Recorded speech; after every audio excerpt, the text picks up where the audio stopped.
যাই হোক, যারা 2023 এবং 24 সালের পাসপোর্টগুলো অলরেডি রিজেক্ট পাইতেছেন, ক্রমান্বয়ে কিন্তু সবাই পাবেন। আগস্টের 8 তারিখের পর থেকে, আগস্ট মাসের 2023 সালের আগস্টের 8 তারিখের পর থেকে বেশ কয়েকটা পাসপোর্ট, 1000 পাসপোর্ট কিন্তু অলরেডি ভিএফএস গ্লোবালে আটকে আছে। তো এইগুলা অল্প কিছু পাসপোর্টে হয়তো বা ভিসা লাগতে পারে এবং বাকি সবই কিন্তু 80%-এর উপরে পাসপোর্ট এগুলো রিজেক্ট করে দিবে। 23 এবং 24 সালের এই পাসপোর্টগুলোর কথা বলতেছি। এখন 2025 সালে যারা আছেন, এই পাসপোর্টগুলো আপনারা এখনো পর্যন্ত পেন্ডিংয়ে আছেন। এই পাসপোর্টগুলো এই জানুয়ারি মাসের যখন আবার খুলে দিবে, এম্বাসি খুলবে, তখন আবার কাজ শুরু হয়ে যাবে পুরা ধমসে।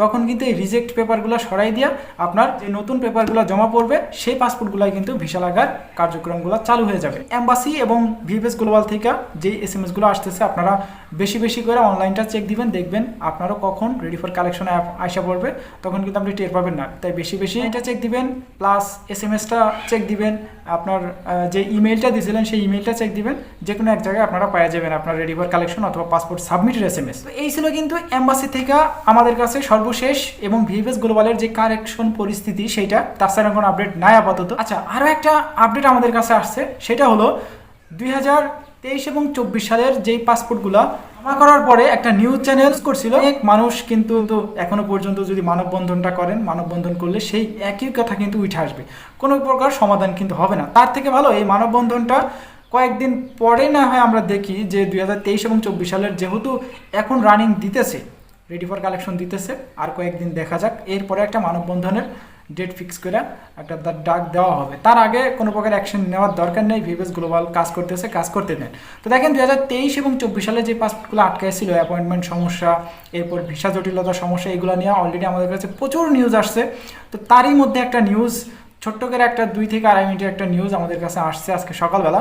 তো এই নিউজটা একটু ফলো করেন, তাহলে কিন্তু বুঝতে পারবেন। স্ক্রিনে আমরা ভিডিওটা দিয়ে দিতেছি, আপনারা 1 থেকে 1.5-2 মিনিট একটু চুপ করে ভিডিওটা দেখেন। এখানে আমার ভিসা আবেদন করা আছে 1.5 বছর, এখনো কোনো নিষ্পত্তি দেয় না।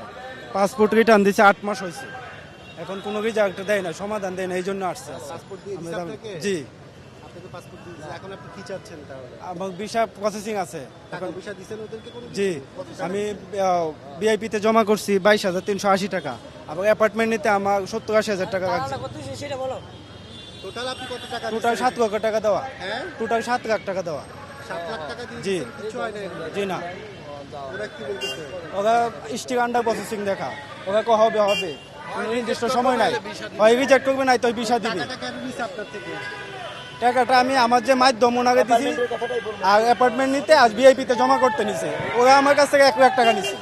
বিএফএস কত নিছে? 1 লাখ টাকা নিছে। আমি ভিএফএস এ কোনো অর্থনৈতিক লেনদেনের সাথে জড়িত নই আর কি, অর্থনৈতিক লেনদেন করি না আর কি। তাহলে বিএফএস এর কাছে আপনি কি দাবি করতেছেন? ভিএফএস এর কাছে যেহেতু তারা তৃতীয় পন্থা হিসেবে আমাদের তৃতীয় পক্ষ হিসেবে যোগাযোগ করতেছে, আমরা তাদের কাছে আমাদের ফাইলগুলো দিছি, এটা তাদের দায়িত্ব। তারা 90 দিনের ভিতরে ভিসা রিজেক্ট অথবা ভিসা দেওয়ার জন্য তারা বাধ্য। তারা নোটিশের মাধ্যমে জানাইছে এটা, কিন্তু আমাদেরকে তারা 90 দিন তো চলে গেছে, আমরা 1.5 বছর থেকে অপেক্ষায় আছি, আমাদেরকে কোনো সুরাহা করতেছে না। অনেকে 2 বছর, অনেকে প্রায় 2.5 বছর থেকে অপেক্ষা করতেছে, কোনো সুরাহা পাইতেছে না।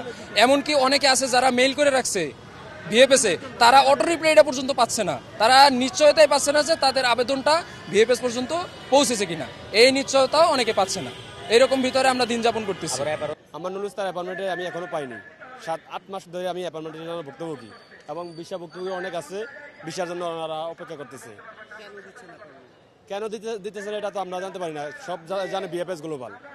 ওই জায়গায় ইতালিতে ফোন দিলে বলতেছে ইতালি এম্বাসি থেকে কোনো নিউজ দিতেছে না। ভাই, আমি 2024 সালে ওয়ার্ক ভিসায় ইতালিতে ফুলুস্তিতে আমি আবেদন করি।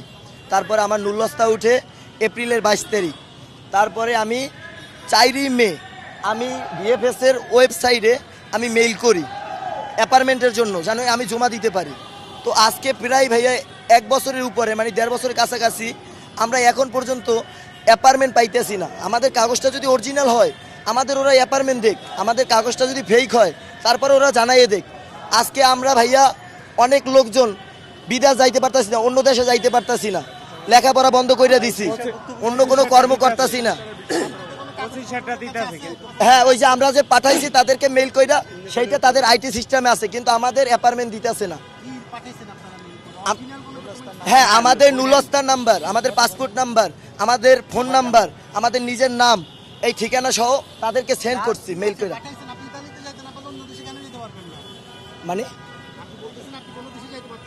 না মানে আমি তো ভাইয়া নুলস্তা পাইছি ওয়ার্ক পারমিট, তো আমি একটা আশায় আছি, তো আমারে তারা তো কিছুই জানাইতেছে না এখন পর্যন্ত। আমরা তো অ্যাপার্টমেন্ট বন্ধ করে রাখছে, 25 সালের অ্যাপার্টমেন্ট দিতে আছে, আমাদের 24 সালের যারা অ্যাপার্টমেন্ট ভুক্তভোগী তাদের আটকাই রাখছে, এটা কেন ভাই?